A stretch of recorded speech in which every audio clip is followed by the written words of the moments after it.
Alhamdulillahirabbil alamin wassalatu wassalamu ala asyrofil anbiya'i wal mursalin sayyidina wa maulana Muhammadin wa ala alihi wa sahbihi ajma'in. Asyhadu an la ilaha illallah wa la syarika lahu wa asyhadu anna Muhammadan abduhu wa rasuluhu sallallahu alaihi wasallam. Allahumma shalli wa sallim ala Muhammadin wa ala alihi ajma'in amma ba'du. Saya hormati Bapak Sekolah MA kita dan juga sedang menghormati hadir di sebelah saya kiri di Ketua Prodi Pendidikan Agama Islam dari SMP sampai Tinggal, dan ada di belakang kalian yang masih di belakang kamera. Beliau kepala perusahaan dari SDAI Nusantara. Apa kabarnya kalian semua? Alhamdulillah.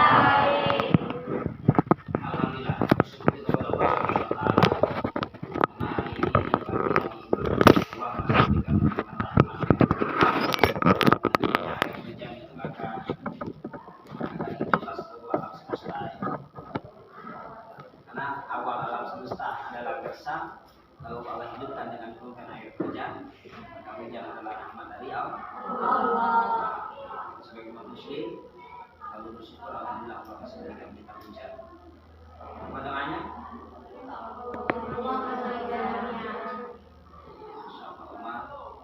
Allahumma sayyidan nafi'an.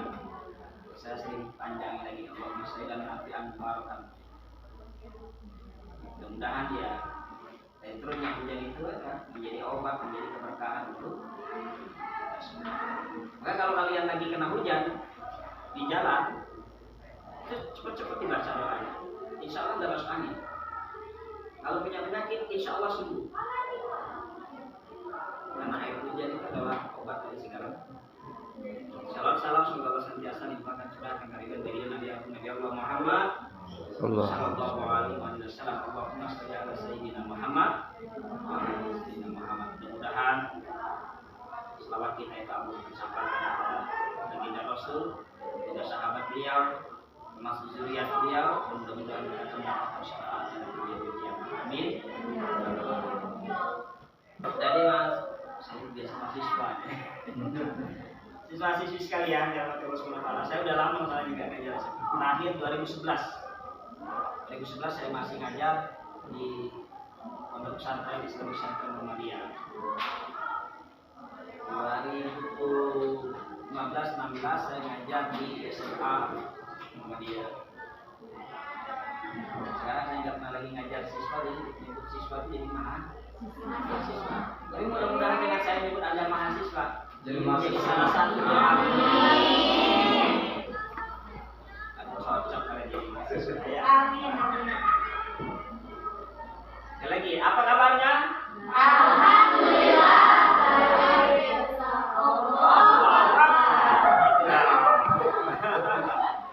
Alhamdulillah luar biasa. Jadi apa kabarnya? Alhamdulillah luar biasa. Allahu Akbar. Masyaallah. Itu baru santriwati.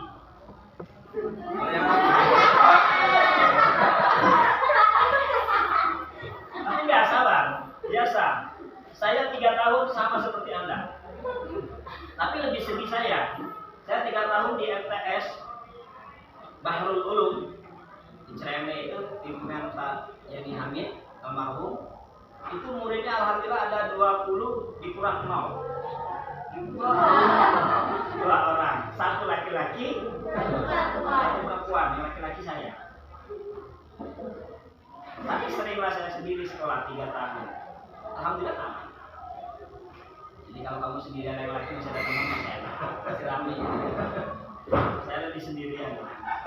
Tapi saya kira itu tidak menghilangi semangat kita untuk belajar. Tapi memang aslinya sendirian, Pak? Iya. Masya Allah. Dulu ada bahasa kita Nusantara Pak, Nizi. Luar biasa. Tapi nggak kebawa kan dia. Baik, kita hari ini akan memberikan pemahaman terkait dengan penyelenggaraan jenayis atau bahasa kita jenazah. Kenapa ini penting? kullu nafsin za'iqatul maut. Siapa saja, apakah dia manusia, apakah hewan, pokoknya asalkan dia bentuknya makhluk ciptaan Allah, maka pasti dia akan menemui kematian. Suka tidak suka, berani tidak berani, siap tidak siap, pasti. Nah, karena itu adalah barang pasti, maka perlu kita pelajari. What happened? Because kalau kita tidak duluan, berarti orang tua kita yang akan duluan. Siapa di sini yang mau duluan? Hah? Nggak ada?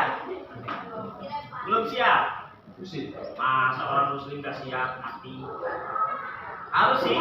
Siap. Oke lah, kalian duluan, saya terakhir. Atau saya yang duluan, kalian yang terakhir?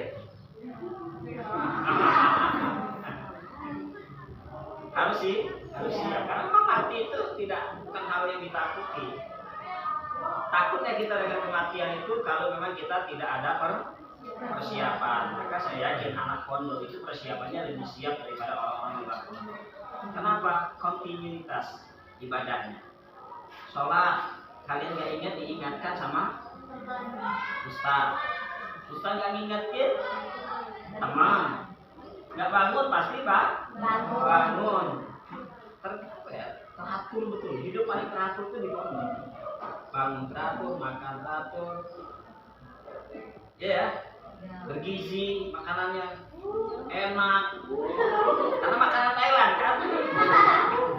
Enak gak enak pokoknya di. Tapi serius enggak? Makan di pondok tak asik. Padahal nggak terlalu enak makannya. Tapi kenapa habis semua makan?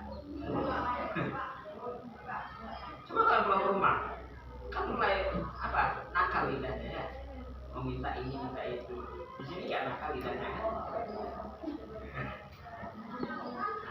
Terkait dengan jenazah tadi Islam, orang tua kita bakal meninggal dunia, ibu kita bakal meninggal dunia. Kalian yang akhwat punya kewajiban nanti untuk memandikan ibu kalian. Al-jannatu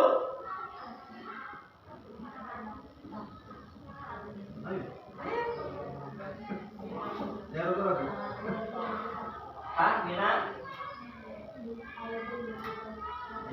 Ayo. Nak kasih duit kampus buat jajan. Ayo. Ya Allah.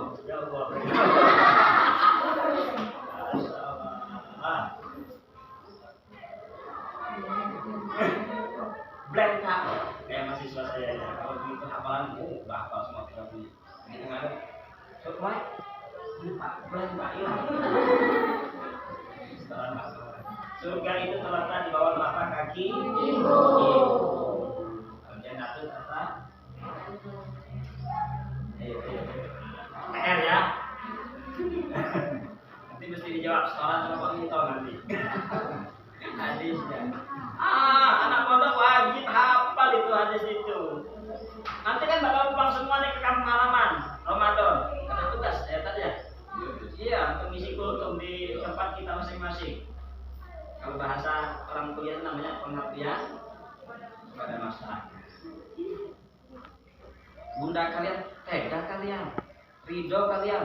Kalau tetangga-tetangga kalian yang suka merumpi, yang suka buka aib ibu kita, dia yang mandiin, mau? Enggak kan? Ketika ibu kita meninggal, kita sendiri yang harus memandikan.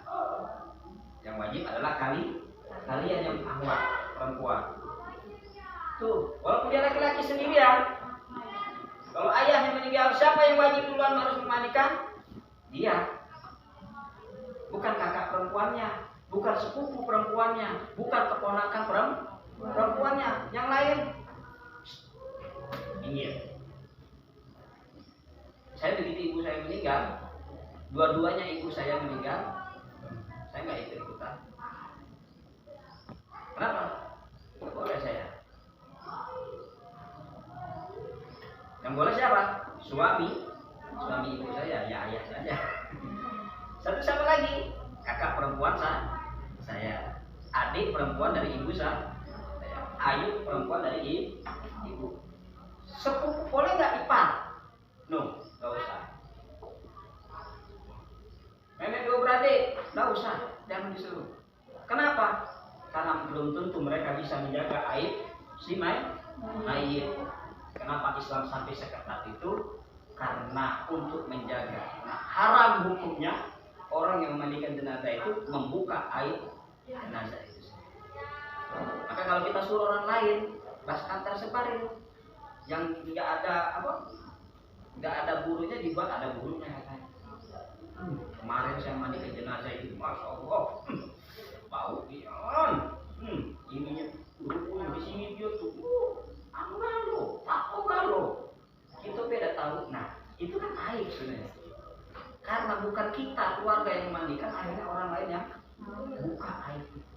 Maka wajib buat kalian, anak-anak yang soleh dan soleha, untuk memandikan orang pun. Alhamdulillah begitu ayah saya meninggal, saya sendiri yang memandikan. Saya yang mengafaninya, saya juga yang menjadi imam sholat. Orang lain tinggal datang menjenguk sholat, datang menjenguk sholat, datang menjenguk sholat. Kapan itu? Begitu orang datang takziah, ayah saya sudah saya kafani. Kuburan belum diapa-apain itu. Ayah sudah saya mandiin, ayah sudah saya kafani. Begitu orang datang sholat. 11 kali orang berjamaah menyolatkan ayah saya. Jarang kan terjadi. Kalau kita sekali aja ngajak jamaah saja kita sholat. Susahnya bukan? Nah, yang parahnya lagi kita keluarga yang menunda-nunda nih, Ustaz ya. Sering sekali. Ayo mandiin, jangan dulu, kuburan belum selesai. Tidak ada. Untuk jenazah jangan ditunda-tunda penyelenggaraannya.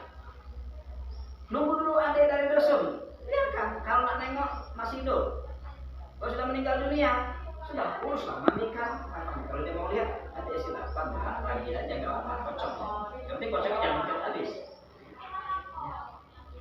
Tapi pengen mandiin, kalau pengen mandi waktu itu. Kalau sudah meninggal, kasihan. Kenapa? Itu ruh dia lihat jasad. Ruh orang meninggal itu melihat jasadnya. Kalau dia belum dimandikan dia sedih. Dibiarkan jasadnya kotor, sementara dia ingin cepat-cepat menghadap yang maha suci. Siapa itu? Allah SWT. Sama kayak kalian yang ada janji mau pergi, pengen ketemu orang yang kalian senangi, itu dapat pasangan kita. Bagaimana dia orang itu baru? Gitu lah kira-kira rasanya jenazah itu ketika dipindah. Maka yang pertama kita lakukan ketika ada orang tua kita atau ibu kita meninggal, apa yang pertama kita lakukan? Sebelum beliau meninggal, maka tolong jangan ditinggalkan. Ketika kita sudah mulai mengetahui tanda-tanda sakaratul maut, normalnya orang kalau mau menghadapi sakaratul maut itu, posisi badan itu sudah mulai dari dinginnya itu sudah mulai dari ujung kaki. Kalau ujung kaki sudah mulai dingin, itu jangan ditinggal lagi. Walaupun tangannya masih panas, itu jangan ditinggal lagi. Kemudian dia orang itu sudah terlalu agak susah untuk respon, maka harus cepat-cepat dibisikkan di telinganya. Dibisikkan apa? Talqin. Apa talqinnya? Abdul Dzikri Fa'lam annahu la ilaha illallah. Talqin untuk orang meninggal, sebelum meninggal itu la ilaha illallah. Bisikkan. Jangan kamu paksa, ucap la ilaha illallah. Tidak bisa lagi nih. Bibirnya nggak bisa lagi. Ingat, orang pertama kali sebelum dilahirkan, indra yang Allah pertama kali aktifkan apa? Telinga. Dan indra yang paling terakhir Allah aktifkan, nonaktifkan, dimatikan itu juga telinga. Dia yang pertama, dia yang terakhir. Maka orang yang sakaratul maut itu, walaupun kita lihat mulutnya tidak bisa mengucap, tapi telinganya masih mendengar. Maka bisikan itu sampai benar-benar tidak ada lagi reaksi dan jantungnya sampai hilang. Baru stop kamu membacakan kalimat la ilaha illallah di samping kanan beliau. Ingat? anak ini bakal terjadi. Tidak mungkin kan mama kamu, ibu kalian, ayah kalian hidup sampai 300 tahun. Fir'aun aja kayaknya dia ribuan tahun. Paling tua, ayah saya saja meninggal umur 78 tahun. Ibu saya nggak nyampe segitu. Saya masih kelas 1 SD, ibu saya meninggal. Nikah lagi orang tua saya, ibu saya berikutnya tahun 2015 meninggal lagi. Ibunya ibu dua dan meninggal semua. Ayah alhamdulillah kita dapat sesuatu. Lalu setelah ditalkin pastikan dia sudah meninggal, maka apa yang harus kita lakukan? Tutup matanya ya. Bismillahirrahmanirrahim. Tangannya disedekap, sedekapkan. Makanya kenapa tidak boleh lama-lama menunda itu? Kalau kelamaan menunda, tubuh mayit itu akan kaku. Bagaimana Pak Ustaz? Karena maksudnya aku yang ngomong dengan bapak dan ngomong dengan kakak. Cuman ceknya maksudnya harus nunggu keluarga yang dari Palembang. Artinya mungkin jam 12 siang baru sampai. Sementara jenazah meninggal dari kemarin sore. Kaku nggak? Kaku. Gimana solusinya? Itu nanti ketika pemandikan gampang. Cukup siapkan jeruk purut yang diremas. Nanti airnya itulah yang kita oleskan di setiap persendiannya ketika mau memandikan, supaya mudah untuk kita menggerakkan, melimpahnya seperti ini. Jadi kalau ada gitu ya ketemu, itu solusinya ya. Kita pacar habis rekap ke kaku, baca inilah dan baca inilah, bungkus jelas. Gak mungkin kan kita bungkus kayak kapan tangan masih segini. Kalau kita tangannya lagi kayak gini, kan gak mungkin. Mesti harus diturunkan. Maka menghilangkan kakunya itu adalah air jeruk purut. Kalau tidak ada jeruk purut, jeruk di nipis, dioleskan di setiap persendiannya, maka dia akan lemas. Tapi kalau kalian kaku, semburat itu. Maka dia tahu talqin. Kalau sudah pas ketika penguburan, itu sudah beda lagi menalkinkannya. Itu nanti ada dua persepsi, dua pandangan. Ada yang membolehkan, ada yang tidak membolehkan. Tapi talqin yang tidak ada perbedaan pendapat adalah ketika sakaratul maut. Sepakat semuanya. Mengucapkan kalimat la ilaha illallah. Jangan ucapkan la ilaha illallah. Akhirnya baru sebut la meninggal. Nah tidak. Kalimat la ilaha illallah itu tidak satu kesatuan.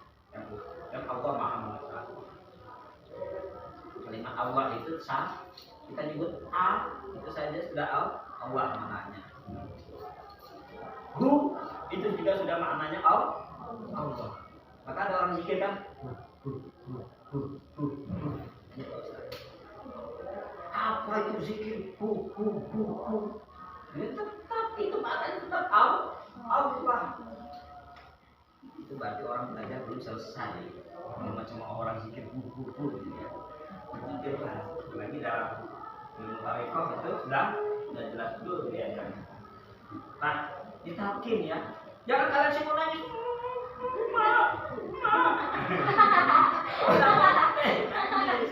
Bisikan la ilaha illallah. Saking hebohnya kami menalkinkan, ayu, adik, cucu dari ayah saya itu kumpul semua sampai akhirnya tetangga datang. Aku umpet tahlilan sore-sore ini. Kami lihat ayah dan sekarang.